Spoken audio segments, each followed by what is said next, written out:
Ding dong. Who's there? It's Diminishing Returns.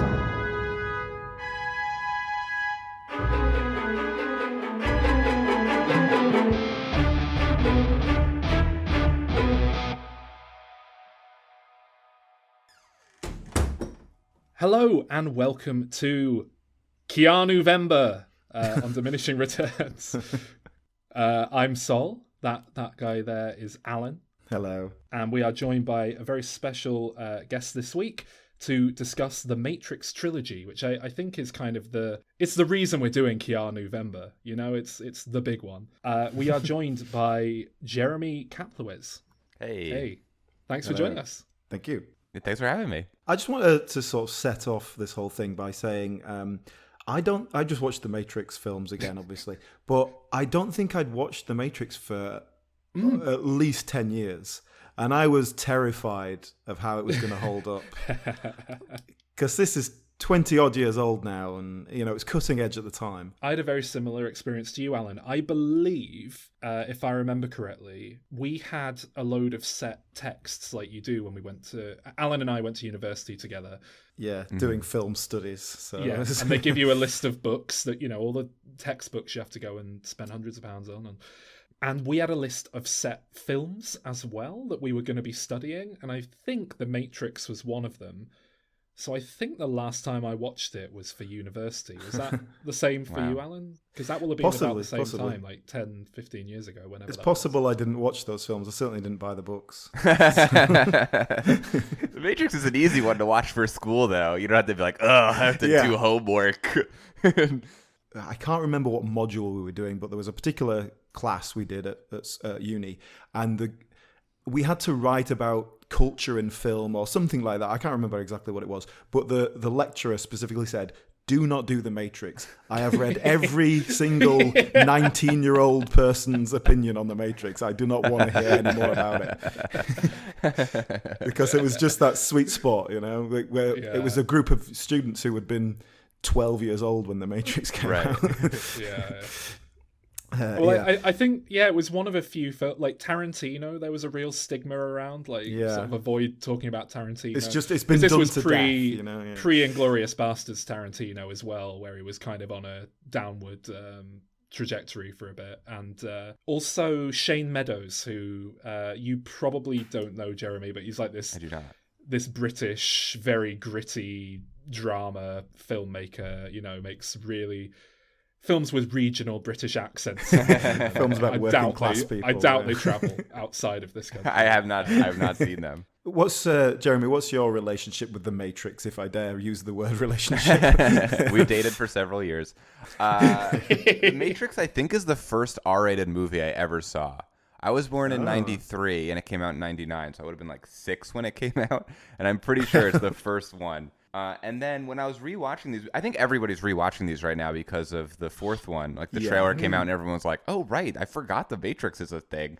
And I was pretty sure I had only seen the first 2 movies. I was like, you know, obviously I've seen the first one. I have a lot of memories from the second one. I'm pretty sure I never saw the third one. And then I finished the second one. And I was like, oh, half my memories from the second one didn't happen in this movie. So they must be in the third one. And it turns out I have seen all 3 of them. I had the same thing, but the other way round, where I wasn't sure if I'd actually seen the second one. Yeah. I remembered going to see the third one in the cinema. I'm not quite sure how I sort of skipped the second one like that. But then when I sat down to watch them, I was like, oh yeah, there's a lot of this that I thought was the third movie. Okay, yeah, I have seen it. It took me about 2 or 3 minutes of Googling to figure out which order they were supposed to be in. Because they're both released in the same year, and I couldn't figure out by the plot synopsis and what was going on. So yeah, which is unusual. You know, they were shot back to back, obviously, but even so, it's unusual to release 2 films so close to each other. And then also the Animatrix. Yes, I think the Animatrix was like the same year, which I watched that as a kid, and it like fucked me up. I don't know if you guys saw it, but I saw it when I was like 10 years old, and it like ruined all anime for me for like 20 years. Like it made me too sad to watch any anime. I've still not actually seen it. It's been on my to-do list for a long time, and I was hoping to get around to it ahead of this recording, but then it came to the weekend and it realised I had 3 2-hour plus movies that I hadn't watched. I needed to watch for Monday. So but yeah, I have a specific memory actually of seeing what I think it must have been the second one, and I'd been to some kind of house party thing. I was a sort of young teenager, and so I hadn't really had any sleep. Because I'd been up all night with a lady, in a very sort of 16-year-old kind of way. But then we went to the cinema, like a group of us, and I fell asleep to The Matrix Reloaded. And all I could have just these vague memories of like an orgy scene, and then just sort of very, very loud action and a car chase that goes on for 40 minutes. And I just had a little snooze. It was a lot more enjoyable that way. I think that's the way to see it, though. Those are the best parts of the movie. If you could distill it to those at a nap, that sounds amazing. Yeah, because obviously we'll come back to Reloaded properly, but I will say it's kind of there's about 20 minutes of movie in that film, and then it is just kind of padded out. So yeah, to get a kind of highlights reel would be definitely the way to do it. Taking the rest subconsciously. But I want to really focus on the original Matrix because I think that was a real huge moment in cinema. There's some really big things in there that haven't quite had the knock-on effect that we expected them to, perhaps. But it was a huge deal when it came out, wasn't it? Well, yeah, I had a similar experience to you, Jeremy, where I remember this being one of the first adult movies, not adult movies, but not porn. Not Jim Carrey movies is kind of what I'm trying to say. You might have seen the wrong one if you saw the adult version of it. But I remember this being like one of the first movies that wasn't animated or didn't star Jim Carrey that I saw. There were some neighbours that I used to go around to, and they were always renting out movies, and there were 2 or 3 films that were kind of formative experiences for me growing up because they were I can enjoy a serious drama and not everything has to be a comedy. And one of them was Unbreakable, which we've spoken about on the show before. I think one of them was The Beach, that not particularly good Danny Boyle movie. And one of them was The Matrix, which I heard about this amazing new thing, The Matrix, from them. Really, I didn't have a clue about it, and they were like, "No, you've got to check out this film. We've rented it out. We've already watched it. We're going to watch it again while we've got the VHS tape before we have to take it back. You should come over and watch it. It's incredible." And I didn't really appreciate the impact, how innovative and unique a film it was. So I think I was a bit too young to get that. But just as a film that I could enjoy, and like I say, wasn't, full of fart jokes and Eddie Murphy playing multiple characters and what have you. If only Eddie Murphy had been in this. Eddie Murphy playing Agent Smith and then clones himself. It's just 100. Yeah. Well, yeah, actually, speaking of casting, obviously, we are doing, you're not going to be aware of this, Jeremy, but we are doing Keanuvember in that we've accidentally doing 3 Keanu Reeves films in a row. We accidentally scheduled 2 next to each other, and we thought, we might as well make a thing out of this. There's a good pun there. Yeah, let's do it. But yeah, so obviously Keanu Reeves kind of was a sort of sexy young thing, up and comer, and then became a proper, legit sort of Hollywood star with speed, really. Point Break just before that. You had to catch yourself from saying actor there, didn't you? Well, but then he kind of had 5 years of making kind of crap action films like Chain Reaction and stuff like that. And then The Matrix was just the next in line, but obviously it was a cut above the rest. And this rejuvenated Keanu Reeves to a point that he has not let go of yet. 22 years later, he's still plowing on with this Matrix energy. And obviously it made him a fortune money-wise as well. Yeah, he had profit share on it, didn't Yeah. he? I feel like after The Matrix, though, he was going down a little bit again, and it was John Wick that like brought him back up. Like I feel like people before John Wick, I feel like people were down on Keanu again. He's definitely had a little resurgence the last couple of years, I think. Yeah, John Wick, Bill and Ted 3, Toy Story 4. Yeah, he's become really, really popular again. I think the internet's a big part of it as well. He's just sort of become a kind of beloved meme figure. That online. cyberpunk video where he like shows up at E3. Yes. Yeah, and I'm all for it because as I've spoken about the last week or two on this podcast already, I apparently bear enough of a resemblance to Keanu Reeves that people will routinely tell me that I look just like Keanu Reeves, even though I don't think I do. But we're both like vaguely exotic looking brown haired men, and I think that's kind of. You haven't got the cheekbones for it though. That's the problem. Yeah. Well, I'm got my tour of the gym booked in for Wednesday, Alan. So I'm gonna get the cheek because I saw him in this film. And I thought like, oh yeah, I could look like that. That's an attainable goal. I like that you do look like Keanu Reeves, but he is 28 years older than you.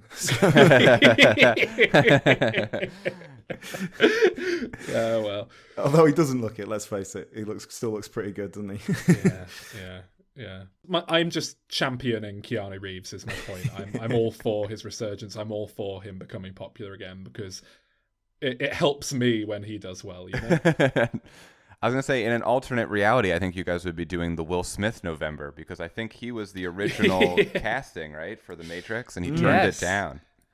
Yeah, Will Smith is really, really bad at choosing his roles. This has happened so many times where he's been offered an amazing role that would have been, a highlight of his career, and he turns it down. He turned down Django Unchained, right? I think I want to say to do Suicide Squad, but that doesn't line up. Those can't be the same films. But he turned something down to do Suicide Squad. It's easy to say that in hindsight, isn't it? I mean, Django Unchained, fair enough. Probably should have done that. It's a Tarantino film. Yeah, he's known for revitalizing careers that need a shot in the arm. That's his whole thing. But it had swearing in it. He said he didn't want to do a grown-up film with swearing. Yeah. Well, but with The Matrix, though, you can see why. It was a low budget for what it was trying to achieve. It had a couple of directors that, had only done one film before. It was trying to do so much. I believe he turned down The Matrix so that he could make Wild Wild West. You see, but on paper, at that time, that's the correct choice. Yeah. And obviously, it's a follow-up to Men in Black, isn't it? Yeah. That changed the world. We all live in the Wild Wild West universe now. Oh, but yeah, imagine the rap song we would have got. That would have been incredible. Oh. But yeah, so the Matrix itself, not an obvious winner on paper because it has this kind of pseudo-philosophical script. And what the hell was a computer in 1999? No one had a clue. Oh, well, that's what I really loved. Like I said, I went into this, I was concerned, how well is this aged? But it's done okay. It's still standing up. And part of that is because it still has that 90s feel of the kind of like computers are kind of magic. We don't quite know what they're doing. And also we've still got some really good, solid practical effects in here. It's not all CGI. Yeah. And that... why I think that works, the magic computers thing, is that they kind of know that they don't know how they work enough to not get into it too much. Just don't show it. Don't show I think a few more years they would have had a few more, internet computer buzzwords in there, and we would have just been able to go, well, that doesn't make any sense. It would have all been a commentary on Twitter. But you're right, the special effects are kind of, I'd say they're kind of what the film's best known for, aren't they? There was certainly a 2 or 3 year period where you could not watch a cartoon or a comedy movie without there being a scene dedicated to spoofing the bullet time sequence. I think the Shrek dodged some like an egg thrown at him in bullet time or something. But also the thing where they jump up to about to kick each other and then the camera swings round them in sort of super slow-mo. That whole thing, which was a real practical effect, wasn't it? That was just like a big line of cameras, basically. Yeah. Now how they did it. Sort of. Yeah. But I love that all that practical effects stuff is kind of absurdly simple, really, when you really get down to it. Because computers are just a kind of like when you do CGI, it's just an amorphous thing. Like I don't understand how any of it works, so I can't appreciate it really unless it looks real. Again, like not to jump too far ahead, but I think there's a very clear kind of indication of how this could have been done a lot worse just by looking to The Matrix Reloaded, which relies so much more heavily on CGI and looks like a PS3. I was going to say PS2. Looks like a PS3 game. PS3, yeah. But which is not, it could be a lot worse, but it doesn't work in the same way. This film feels a lot more grounded and real, and it's great. Yeah, it's weird. It's aged a lot more. Those sequels have aged a lot more than the original. In the same way that you can watch Alien now. It was made in 1979, but you could still make that film now pretty much as is. And I think The Matrix has that kind of feel. That low budget look where we haven't got the budget for sets, so we're going to be in this little spaceship thing. That's all we're really going to see, and then everything else is in the real world. So that's kind of okay. Over and above the actual effects and all that, what does The Matrix offer us? Why is it why did it become so popular at the time? But why is it also still kind of a big deal now? Well, I think it's an incredible concept for a story. Just on a pure. I'm very concept driven when it comes to films. Like if you tell me a good idea, like a premise for a film, that is enough to hook me in and make me think, yeah, I'll go see that. And more often than not, it ends up being like the invention of lying, and it doesn't work. It's like, oh. But I think The Matrix is one of those. It's an amazing idea. Yeah, I was gonna say it kind of does the Star Wars trick where it like takes all this Japanese like film imagery. Like it's like The Matrix is like specifically I think like Hong Kong, and then like I think Ghost in the Shell. It took like anime scenes and then just like brought it into like American fantasy. Yeah. Which is what George Lucas did, and it was a huge hit. So if you're going to make a movie, go watch some like really good anime movies that no one's seen and then just remake them in the US. It works really well though, yeah. I mean, the wire fighting as well, I guess, is it's very much.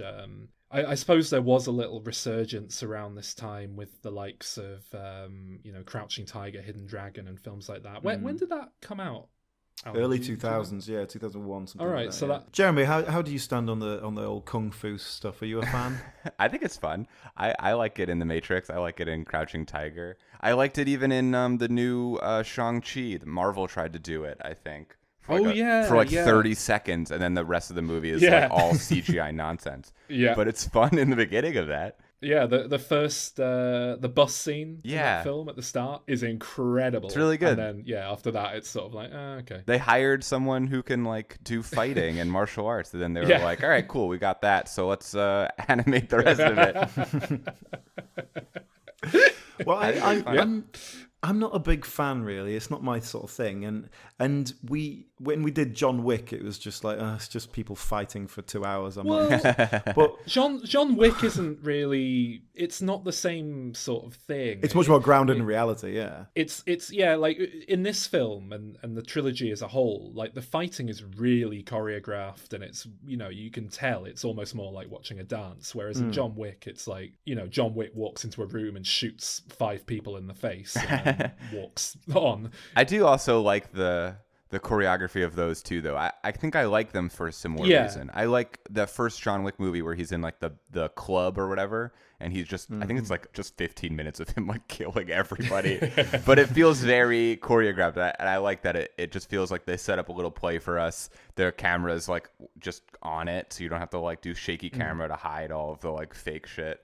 I think that stuff's cool. Yeah, but it's a different kind of stunt choreography, I guess. It feels a lot more performative in The Matrix. Yeah, definitely. And again, I think, in the sequels, it's arguably a bit to the film's detriment, but it works really well, I think, in the first one. It's just at the right level. In the first one, it's real. Okay, yes, they may be on some wires to make them flip around a bit, but, they're still kicking each other with super powerful kicks, right? As opposed to CGI people spinning around on a metal rod or something. Yeah, and you don't mind the fact that it kind of breaks reality to have them 'cause suspended with wires because they are breaking It's in the reality. story That's world. the whole Yeah, point. yeah. They've created a world where that can happen. Okay, I'm still not that bothered, but like for me to get me interested in the kung fu element, you got to really Jackie Chan that shit. You got to put some comedy into it. You got to make it stupid. Then I can get on board. But yeah, it's like I want a fight scene to last 30 seconds and move on. That's all I need. I think all of the Matrix, the first one, feels much more grounded. I think not just the effects. I think also just like plot wise, like it's much smaller. Oh, yeah. And like the first Matrix, I think holds up because you're watching it. Like it feels like this could be happening somewhere in the world and you just don't know about it. By the second one, it's like very much fantastical. Like you don't see a bunch of like, I don't know, one guy fighting like 45 clones in a empty schoolyard or whatever. And by the third one, it's just like it's just fully cartoon. But the first one feels like you're watching it like, and it just feels totally more grounded. Like it feels like there could be some guy in an office hiding from a guy in a suit. Like it doesn't feel insane. Yeah. Yeah, I really like that about the first one though. That kind of the more gritty nature of it. Yeah. Yeah. But let me ask you guys, because you saw this when you were quite young. Did The Matrix blow your tiny little minds? Was this pseudo-philosophical nonsense question your reality? As I say, I think I was a bit too young to really even acknowledge that there was a philosophical discussion going on with it. I just sort of went like, oh yeah, they're in a computer, okay, cool. Yeah, I'm trying to remember. I think The Matrix, when I was a kid, like The Matrix, Star Wars, Lord of the Rings, like those kind of things were just like things that were around. Like it didn't feel like there was some sort of novelty to The Matrix coming out. It just felt like it was a thing that existed and always did or something. Yeah.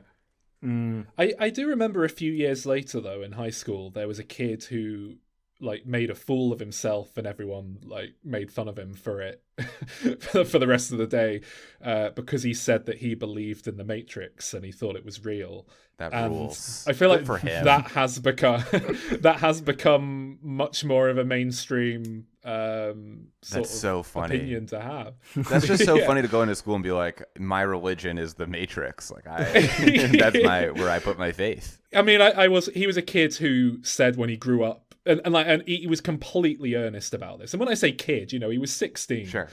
He completely earnestly believed he was going to be a hitman when he grew up. Oh my God. And I tried to, because he liked the video game Hitman, and I tried to explain to him. I said, look, if you killed someone, I can guarantee that it would like disturb you and you'd have like post-traumatic stress for years. Like you wouldn't just walk away like, yeah, this is badass. It's also not a job you can just like apply for. I don't think they have like Indeed apps for Hitman. It's got on LinkedIn. My resume special skill says I already have a barcode tattoo, so you don't have to worry about it. So what is he now? You know what? I don't know. Last I heard from him, he was working in a shop, but that is the kind of job you would have as a cover. So he says, yeah. Maybe he is. Maybe he pulled it off. Yeah. You should call him up. Call him up and be like, hey, I have someone I need to kill. And just see if he's like, well, you've called the right guy. He used to spend a lot of time designing the mark of which was going to be his little logo that he was going to leave each dead body. That rules. I mean, if you're going to be a hitman, you have to have a calling card. I mean, granted, I imagine that's probably the worst thing to have if you're trying not to get caught as a hitman is something that ties you to all of the deaths. If I remember correctly, his mark was basically that S shape that everyone drew in high school. So that could be anybody. They might not have traced it not back the most to him very creative. well. Yeah, but one of the sort of annoying things about the Matrix is this kind of the idea that it's some deep philosophical tract when it's not. It's that's not to say it doesn't have anything to say, but it's first year philosophy student writes an action film. I mean but the problem with that is that people who are just before first year philosophy students think it's like a mind-blowing experience and it's like it's telling us something deep and meaningful. I went into this rewatch kind of thinking that like, oh, this is going to be really basic stuff, and it had a lot more depth and it posed a lot more questions than I kind of expected. I don't think it is just the most base, simplistic kind of take on things that it could be. I think there's enough depth there to justify getting people excited in philosophy. And that's a tough thing to do. I think the first one does it better. Honestly, the simplicity of the first one, I think, does it a favor, because in the next ones, they try to get more complex, and they don't have anything really to say philosophically other than, like, what's another thing a computer has? Like, okay, there's programs, there's like logins, and they're just like kind of running through like, how can we get more computer shit in this movie? And that's worse than freshman, Play-Doh algorithm in the game. That's like, what are we doing? It's like in Tron Legacy, I think it is, where they have, oh god, there's a homeless person and they say that they're like a corrupt file or something. It's like arguably like offensive one-to-one sort of. Now, Alan, I don't know if you can hear that. Oh, what? Oh no, the logic police are knocking at the door. I do apologise. Burn your hard drive. I will apologise to our listeners in advance. I know I have a habit of getting stuck on, logical issues with films.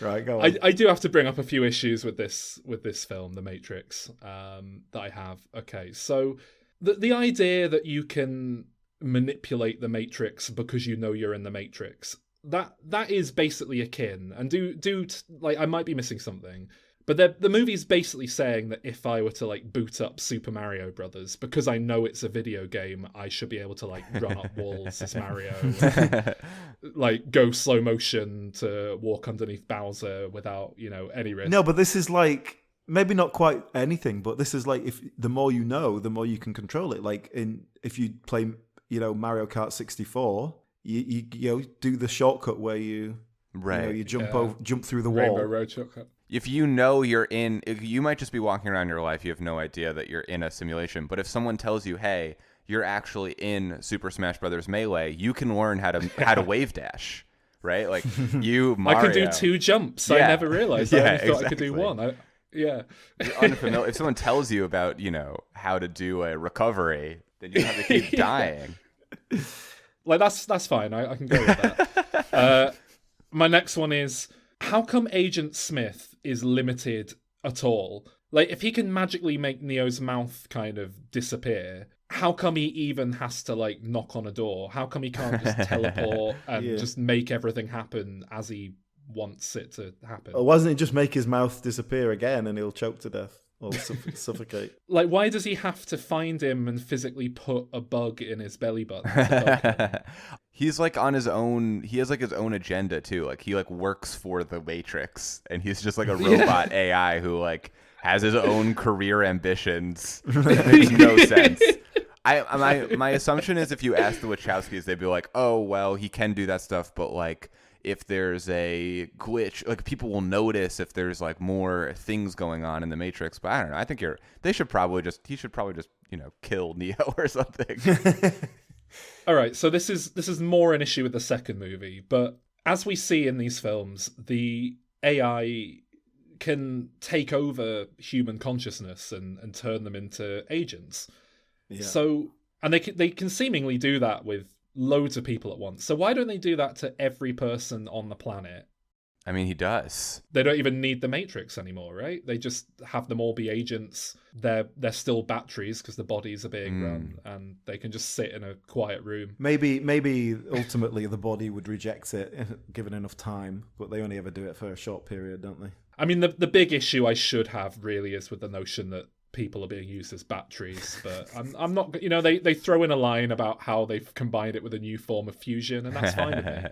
Yeah, I know other people have been complaining about it for years, but you can't get more out than you put in. Their bodies are being used to generate electricity. The idea came from an old movie called The Matrix. But wouldn't almost anything make a better battery than a human body? Like a potato or a battery? Plus, no matter how much energy they produced, it would take more energy than that to keep them alive. I know. It sounds absurd. In fact, when The Matrix first came out, it seemed like the single crummiest, laziest, most awful dim-witted idea in the entire history of science fiction. But it turned out to be true. Who knew?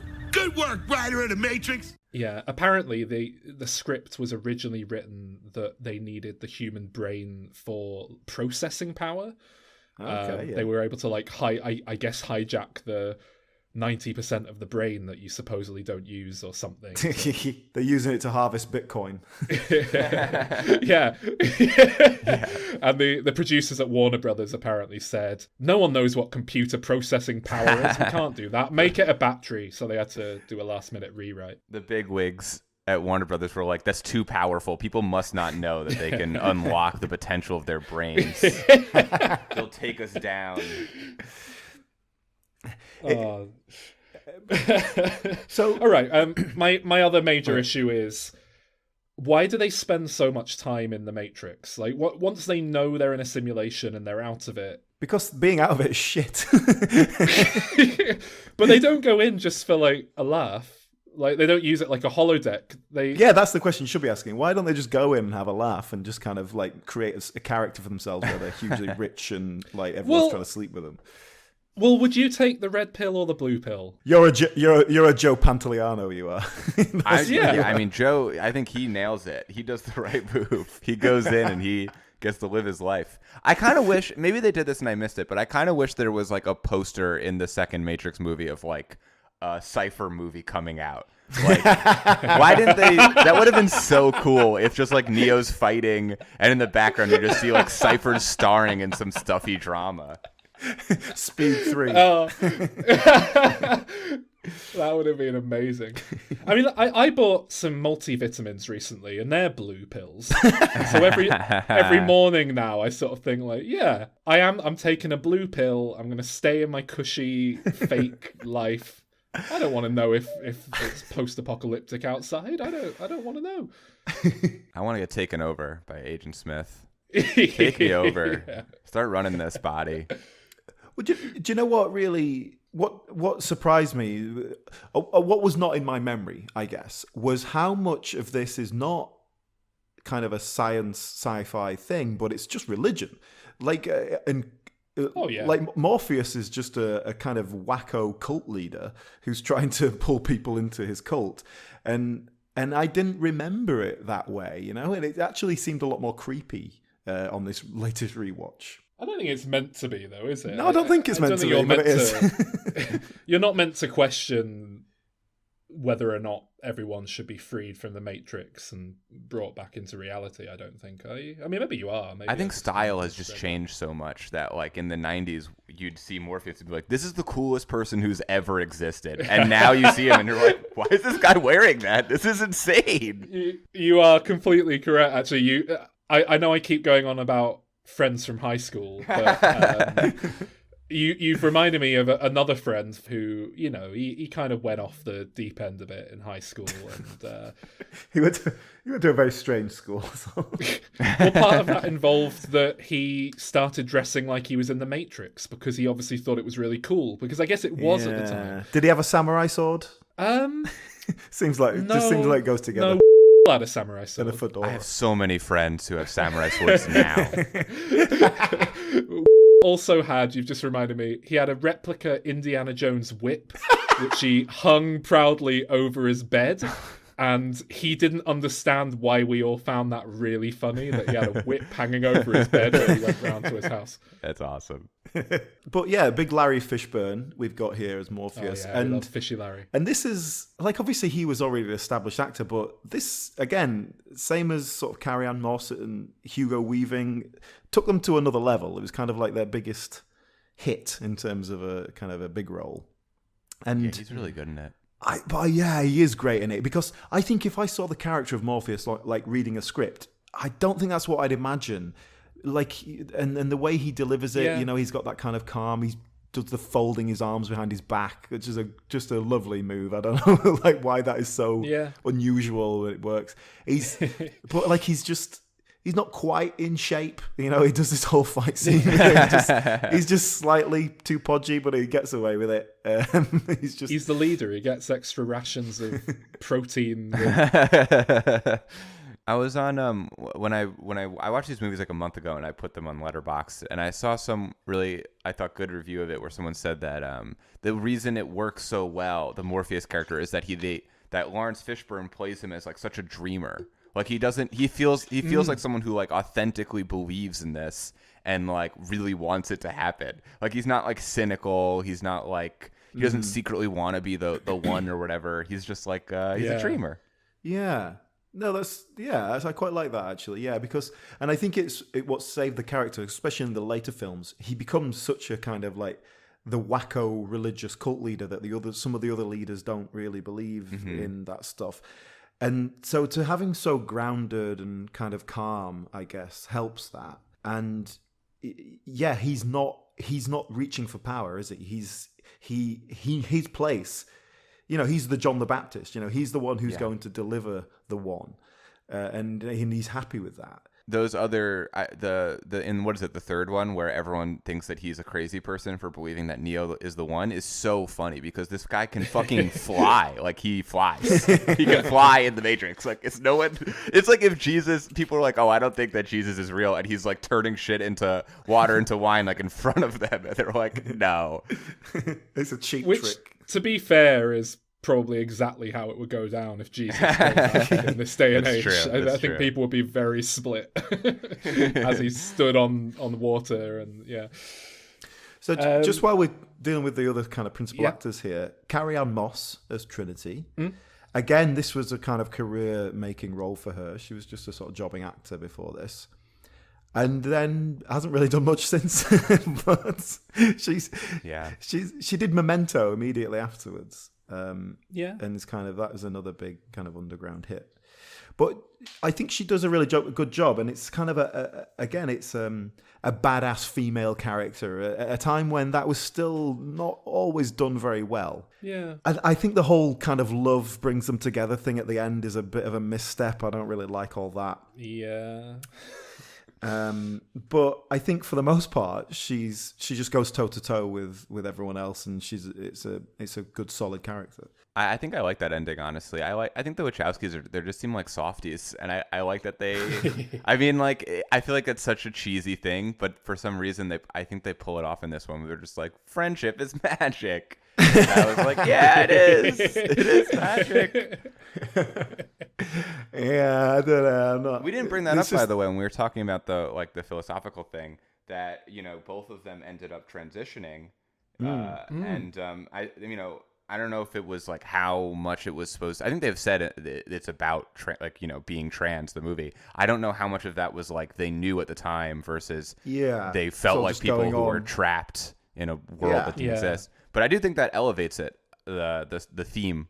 Yeah, I mean, just perhaps, as a creative, you connect with a story in a way that you might not even realize why. But but that's why the Matrix connects with people. I think a lot of people feel like, I'm not happy with this. I wish I was special in some way. I wish I was different. And the way you are, either way you identify. But most of us are looking for something different, aren't we? Do you guys know anything about the new film they're doing? I mean, the trailer looks fun. I've read some theories about what people think it's gonna be about that I don't think I agree with. It looked. All I've seen really is the trailer, and it felt like they were retreading over a lot of. Definitely in the trailer, anyway. I don't know if the film will translate to this, but the trailer is definitely stamping a few boxes of like, hey, remember this from the Matrix? Here it is again. Yeah, look at that. It almost seems like a remake of the first one. Like it starts off, at least in the trailer, with Neo doesn't know that the Matrix exists, and he like runs into Trinity, and they don't recognize each other. Yeah, et cetera. Right. Even though they both look exactly the same, they haven't aged. Well, that's the question. Yeah, I mean, I know they wanted to make a new one for 20 years? Warner Brothers were desperate for more of these, and I think it was the Wachowskis who, held off on doing it because they told that story. They were kind of done. And then they realized that they didn't have any other stories that anybody wanted. Well, yeah. I mean, it'll be interesting to see what they do with it. But it's just Lana, I think. Oh, yeah, I think you're right. Yes, it is. It's only one of them. But I think based on Reloaded and Revolutions, I think any optimism should be very cautious. Like maybe she'll knock it out of the park and it'll be incredible, but I don't know. I think that here. like my take on the Wachowskis is at least it'll be something weird. Like I feel like all of their recent movies have had something in it that's like really fucking weird, and that's like enough for me. Like with like the way that Marvel movies have been the last, and I kind of like a lot of the Marvel movies, but for the last 20 years they've all been like so cookie cutter, and they all have like the same tone, and they don't take any risks. Like at least the Matrix 4 will probably have something very fucking weird in it, and that's enough for me. That's fair. Hopefully, yeah. I was just reading here that one of the co-writers of the new film is David Mitchell, presumably the guy who wrote Cloud Atlas, Cloud and Atlas. not the popular British comedian. Hey, is that a kingfisher? Oh, for God's sake. If we're going to talk, let's talk about something proper, like films. Ugh, films. Another hour of my life gone trying to explain to him what the Matrix is. Yeah, I was gonna say. If only it was. But yeah, because they did Cloud Atlas as well, didn't they? Wow. That's quite a good person to have on your script, though, isn't he? Like you say, to put some kind of kooky ideas in there. Yeah. I'm just looking at my notes for the first film here, and I've just got some sporadic little things I want to mention. Number one, Neo's real name is Tom Anderson. That is, of course, the neighbour of Beavis and Butthead. Whack him off on my trailer. Just have to mention that. the one that Hank Hill was sort of based on. His birthday's 9/11 as well. Right. These are all on purpose. Yeah. that one was a precursor. Yeah. There are a lot of conspiracy theories out there about that one, but there's only so many days. Everything's kind of green. We haven't spoken about that. The sort of color grade they do on the film. It gives it again when we went to film school. I think we had. It must have been our cinematography teacher, but I think again they were quite disparaging of the don't just put a green filter over everything. But I think it looks great in this film. I think it really better than blue and orange. It gives it an identity, and obviously there's a reason for it. That whole green screen, old school computer stuff. And it is very much kind of like we're in the Matrix. It's greeny now. Oh, we're in the real world. Mm-hmm. It's not greeny in the same way, at least. It's, I think it works really nicely. It's the same thing as like Breaking Bad when they have it orange. Like, oh, we're in Mexico. Oh god. Breaking Bad. It's like, oh, it's they're filming this stuff on Instagram. Yeah, we're in Mexico. I want to mention that when they go to see the Oracle, did you see the TV in the background? No. Well, you should check it out because there is a movie playing with giant rabbits. It just says 9/11 is going to happen in 2 years. No, they're watching one of my favorite So Bad It's Good movies, Night of the Lepus, which is a movie where Bones out of Star Trek has to fight giant rabbits that have like the farming community is like being overrun with a rabbit infestation, so they like create a virus to kill the rabbits, and instead it makes them go giant. And then we just have loads of footage of rabbits in slow motion walking around like model towns. Wow. And it's meant to be scary and ominous, and occasionally when they attack someone it'll cut to someone in a big rabbit costume for like a few seconds sort of slashing at them. It's so much fun. Check it out, Night of the Lepus. Well, another someone I'd like to mention, actually. I know you're a big fan, Sol. Hugo Weaving. Oh, yeah. I wanted to talk about him here, actually, because I love Hugo Weaving. I think he's a phenomenal actor. This is obviously the part he's best known for, I would say. I think that and Lord of the Rings, probably. It got him the part in Lord of the Rings. Oh, yeah, Lord of the Rings. Yeah. That and obviously I always forget about that. Legend of the Guardians, the Owls of Ga'Hoole. Right, yeah. whatever of course, it's called. yeah. Well, that He's one goes one without of the saying, Owls of Ga'Hoole, I assume. I wasn't particularly bothered about him here, if I'm completely honest. I thought he was fine. I think he's doing a very nice job of like, this has to be a kind of not quite human character, but we don't want it to be too over the top. Yeah. So it's just that very Unless kind he's of cold understated and logical. by nature, yeah. But I didn't watch this and think, oh man, I love Hugo Weaving like I do when I watch him in Captain America or whatever, doing a funny German accent. You know what's really cool though in these movies is when he takes over other characters and they do like an impression of him. Yeah, I love do that. I think that's the third one where he takes that guy's quite a prolonged period It with the is guy great. doing his voice, and I it love that takes him shit. so long to work it out. Like why Neo doesn't get it? Like, what's wrong with you? Yeah, I love as well because obviously Hugo Weaving is Australian, isn't he? He is, yes. I looked up Agent Smith on the Matrix wiki to see if they had answers for some of my logic problems. That I was If he's complaining about Australian. before. Well, what I found was a big discussion, like a whole section on the wiki of basically where Hugo Weaving didn't quite nail the American accent. Really? Like, apparently he says environment with an N in it, and apparently that's not really how That's you do it in the American. point, though. He's supposed to be like a little weird, right? Like he's like over enunciating like every syllable. I thought. I didn't see, as an American, I wasn't like, this guy's a faker. I was like, he's a robot man, which is how I view all Australians, I guess. Yeah, well, I think they were being a bit unnecessarily nitpicky. That's funny. I think he's doing a good job. But he is Australian, and the film was made in Australia. It was filmed there because it was cheaper, I believe, for tax reasons, or maybe just because the crew are less unionized over there. But they went over and shot it over there for budgetary reasons. So that might be why he got the part rather than particularly. Yeah. Because and some of the other, the kind of the lesser Lawrence characters. Fishburne, I think, is from New Zealand. Well, there is one of his crew is a New Zealander. Dozer or one of them. I'm not sure which one it is. All right. And of course there's Tank, who is played by Marcus Chong, who, as the name suggests, is the son of Tommy Chong, as in Cheech and Chong. Really? Is he the one who doesn't come back? One of them has contract disputes, right? Then in the next one, he wanted more money or something, and then they replace him. And they went, "Do you know who you are, mate? You're not Keanu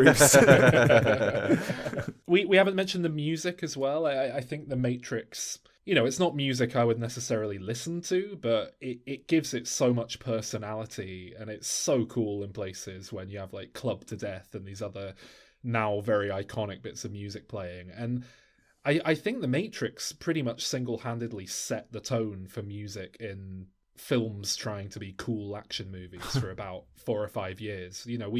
We spoke about Tomb Raider, the first Tomb Raider movie, for example, on this show a couple of years ago. And that, films like that were sort of ripping off the style of music in The Matrix to try and be a little bit as cool as The Matrix.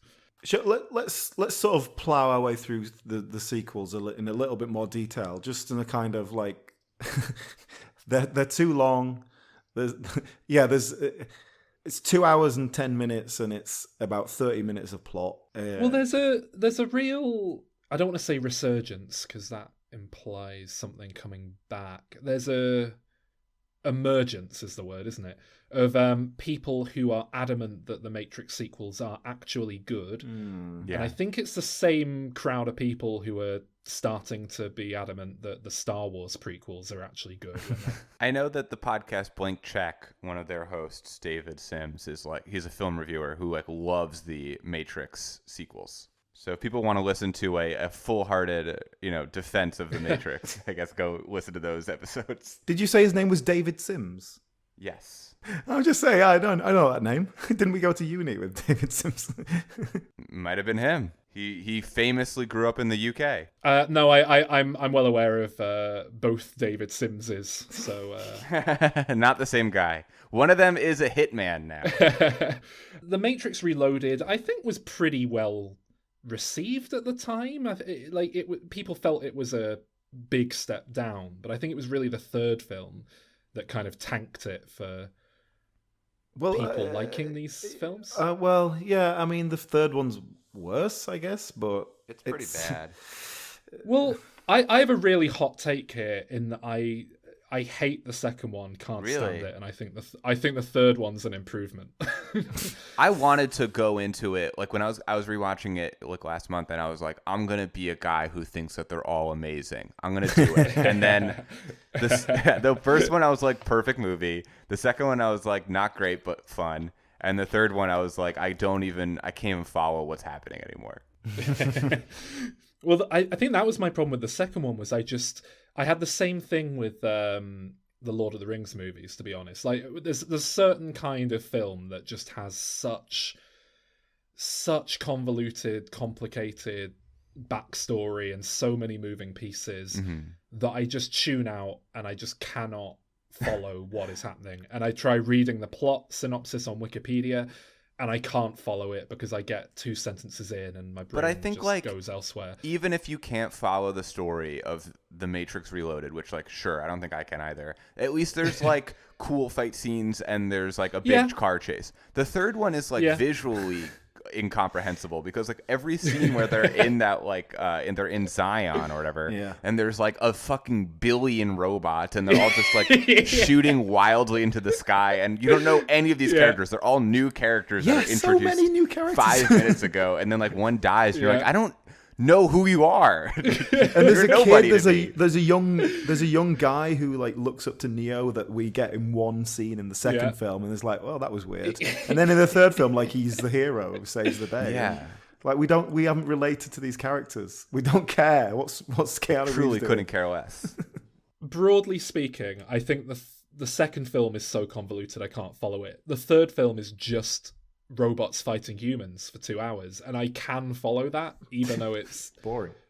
It's not enough to, you know, sustain 2.5 hours, but I think I engage with it more. So then when you do get a great scene like Agent Smith possessing someone in the real world, I kind of really sit up and go, oh yeah, this is great. Whereas in the second one, whenever a great scene comes along, I'm kind of like, I don't know what's happening. Who are these twins? The French guy does suck. The French guy in the second one, I can't think of what his name is. He's the truly the worst character. Yeah, he's called like the Mandalorian or something like that. Yeah, he's got some fucking like the Machiavellian or something. That was all just so ridiculous. It was just ridiculous. It was like, let's do a Bond villain, but make it silly. Like, not even ground it into Bond reality. Yeah, it was all very silly. The sequels love kind of black goo special effects. They pull it out a lot whenever Agent Smith takes over someone.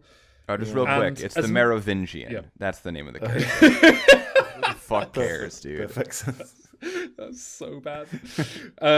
There's lots of black goo, and you know, as much as I was criticizing the special effects in the second one for looking fake and computery, the black goo looks every bit as good as the black goo does in the new Venom movie. So, you know, what does that say? Is the new Venom movie terrible? Yes. Yes. Well, what about this, Sol? This little tidbit that I read earlier when I was just reading some trivia. The architect who we see in the second film, that role was offered to Sean Connery. Oh, really? This is what, one day's filming? It's just him sat in a seat, you know, to do anything. Yeah, why would he work that around? No problem, work around his schedule. I think he was too busy playing golf in the Caribbean. But wouldn't that have been amazing? He would have had to read it off cards. That would have been brilliant. They would have had to pin the words to Keanu Reeves' chest so that he could do them. But they obviously just thought, well, we can't get Sean Connery, forget it. Who cares who it is? They didn't go after another big... Colonel Sanders. But that's it in all these films, even in the later ones where they obviously had a bit more of a budget. There's not huge names in there, really. Yeah, in roles where you might throw in a kind of a big name. You know, was it Jada Pinkett Smith? She's the biggest name in the sequel, the new people in the sequels. Which is, you know, I don't mind that. I don't think you need to bring in some big name actors, but it's just unusual, isn't it? Yeah. Yeah. It's also probably one of the most diverse casts of any like big budget movie. Yeah, I noticed that actually. That kind of struck me. I don't think I ever thought about that at the time, but yeah, it is, isn't it? Yeah, at that time was certainly ahead of its time. Yeah. So generally speaking, with the second film, like I really like the first Matrix, but I think it has a lot of problems and flaws, and it kind of works in spite of them. And I think in The Matrix Reloaded, all those problems are just kind of dialed up to the point that the film doesn't overcome them. So, you know, like we said about the fights being really choreographed, they're like over choreographed in The Matrix Reloaded. It looks like they're just doing a silly dance, and the special effects aren't as good. There's way more bullshit philosophy that doesn't really go anywhere. There's only about 20 minutes of story, and they're punctuated with these cool fight scenes, but most of the runtime isn't padded by cool fight scenes. It's padded by these endless monologues about, you know, the nature of reality, and it's just...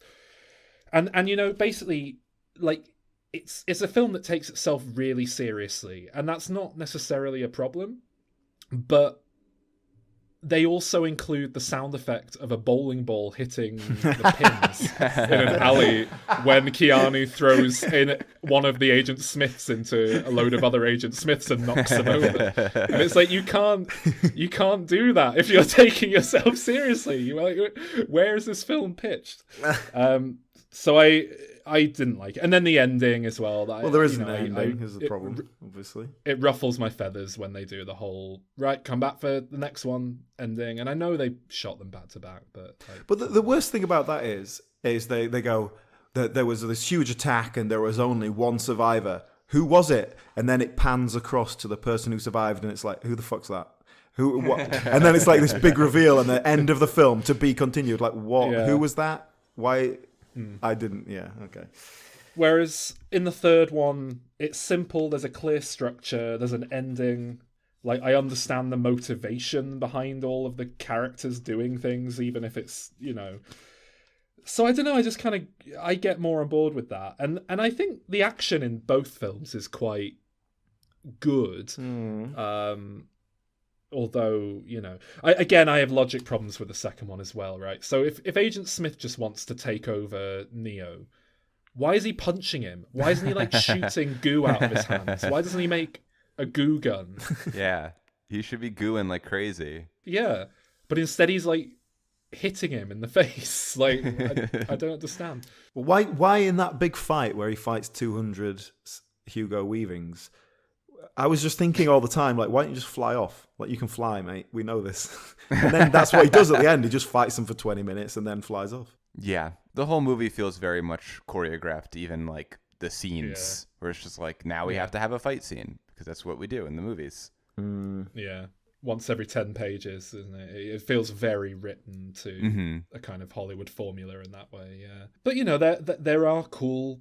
fights in there. That scene where he fights a million Agent Smiths is, you know, if you can forgive the ropey CGI effects on it, and not sure I can. That it arguably goes on a bit too long. Yeah, it's still a pretty cool, engaging scene.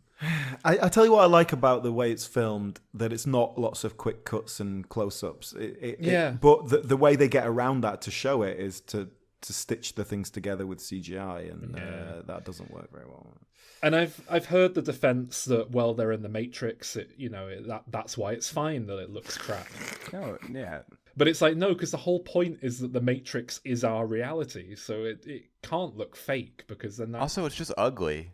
Like, the reality of the film is that we have to watch it with our eyes, and if it's boring, then we're not going to like it. Yeah.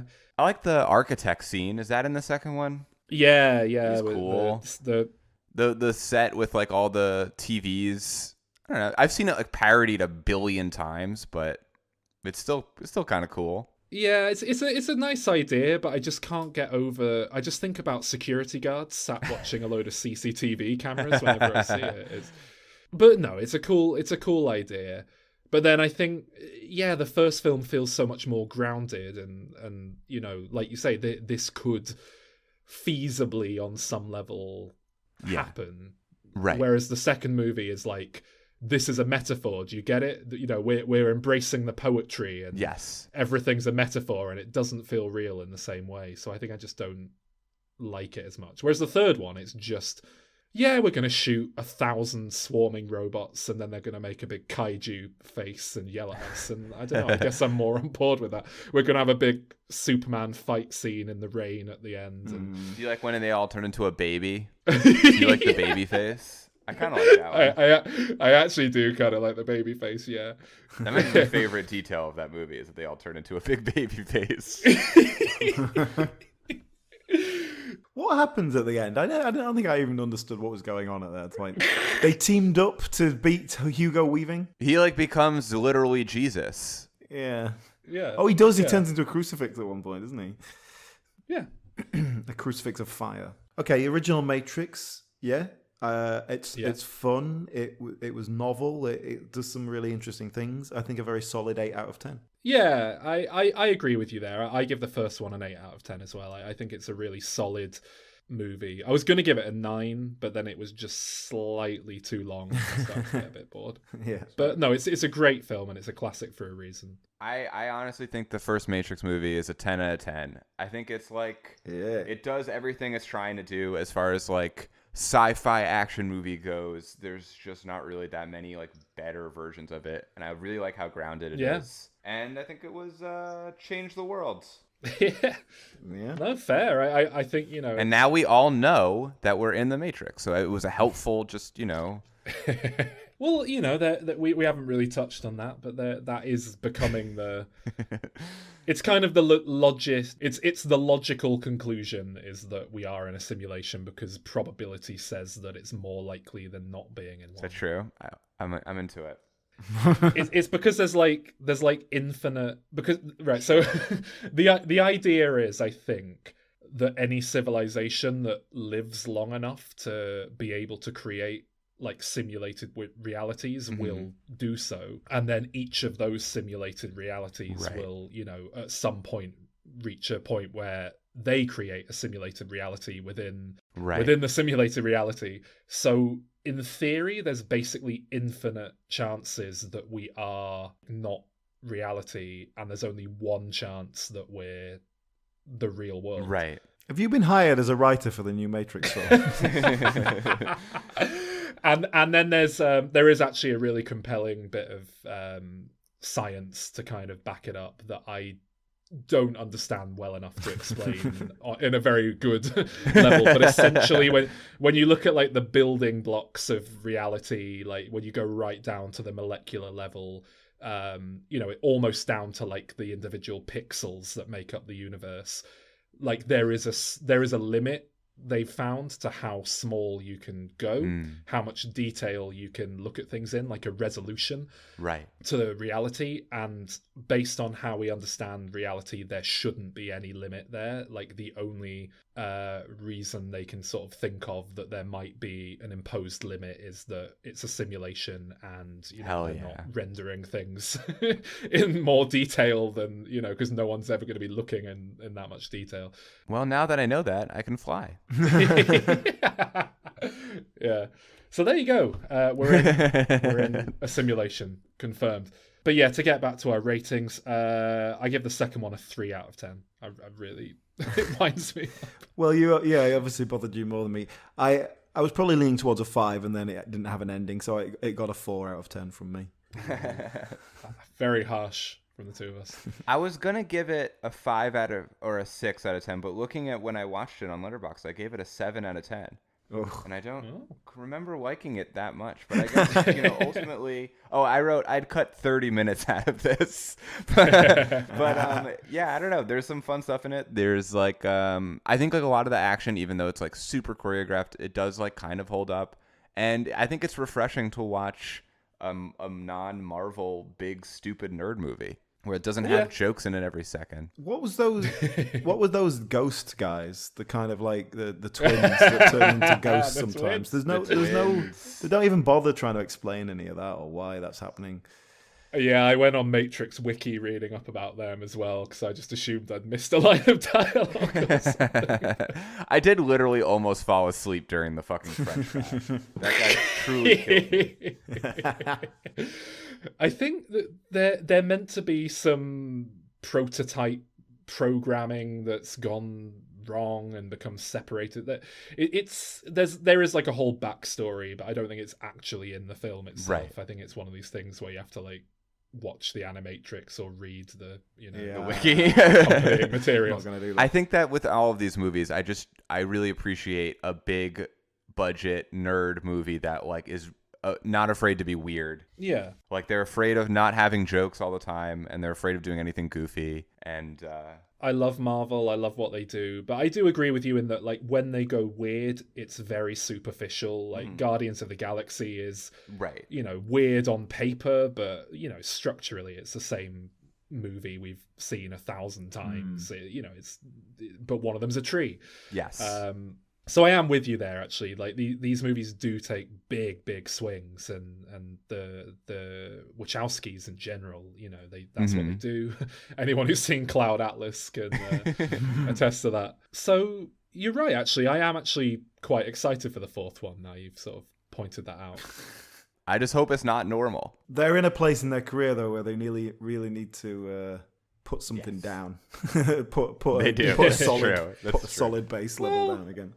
Yeah, something commercial. I know they've still got, big fans who love Cloud Atlas and even Speed Racer and stuff like that. Jupiter Ascending. Oh yeah. But I think that's it in terms of box office. I think they need a hit. But yeah, the third one, like I say, I do like it more. And I think maybe there's an element of nostalgia because I remember seeing this one in the cinema, which I didn't with the second one. So it takes me back to when I was 13 and, watching a load of robots fighting people in mecha suits and everything. But I give it a 5 out of 10 anyway. I thought it was a lot better personally. But well, for me, I mean, I watched... Still not great. I watched them back to back and it was serious diminishing returns. I mean, I had well and truly tuned out. So, it wasn't particularly grasping my attention. I gave it a 3 out of 10. Oh, wow. We swapped round. I have, for the third one, a 4 out of 10. Found it boring, and then I think my eyes were literally hurting when I watched some of those scenes with the robots and the... Also, you know what? Should they be allowed to use mech suits? Are those robots? Is that against the rules? I did like that. That was like it was like how they've got some apes working for the humans in the new Planet of the Apes movies. Yeah, I liked it. I did feel watching the sequels that like they really feel like one movie that's been arbitrarily cut in half and released as 2 different films. Yeah. Like I think they could have so easily just made it one film and made it a 1-2-hour film as well, not like a really long movie. Yeah, I just structurally maybe the new film's going to be like the third part in a trilogy almost, but we'll see. Do you say you have seen the Animatrix, Jeremy? Is that I saw it as a right? kid. I haven't rewatched it because it affected me deeply as a child. Traumatizing. I think there's like a scene in it where like the robots like take over the world, and I think there's one where they like took a man's head and he just squeezes it until it explodes with blood. And when I was like 10 years old, I was like, oh yeah, I'm never gonna sleep again. Wow. Well, I will watch it. I need to, like, before the fourth one comes out, Alan, if you watch it, we can do a little bonus Diminishing or something, but we'll see how it goes. Yeah, well, that is the Matrix trilogy, all 3 of them. Thank you so much for joining us, Jeremy. Thanks for having me. I will say to our listeners, check out Jeremy's work on Hard Drive, which is very, very funny stuff if you're into Thank you. video games. And Jeremy also does stand-up, I believe. That's true. The Jerry Seinfeld clip that went viral is sublime. You ever notice how girlfriends are always talking about math homework? What is going on with that? Girlfriends, all they talk about is going to science class. A girlfriend's life revolves around home. They got homework, homeroom, and they want to run away from home and live with their 38-year-old celebrity boyfriends.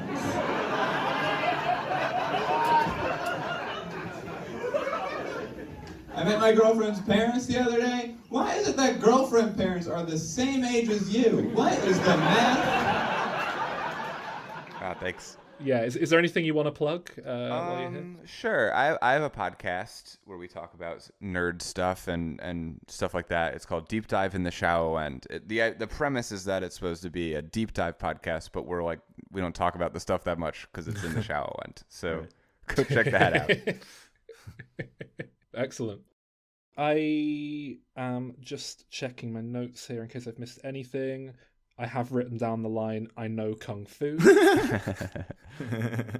And I've also written down a comparison between Agent Smith and Algae Rhythm, Don Cheadle's character in the new Space Jam movie, which we'll have to save that for another day, I think. Oh, God. So, yeah, depending on what order these end up going out in, this is either the end of Keanuvember.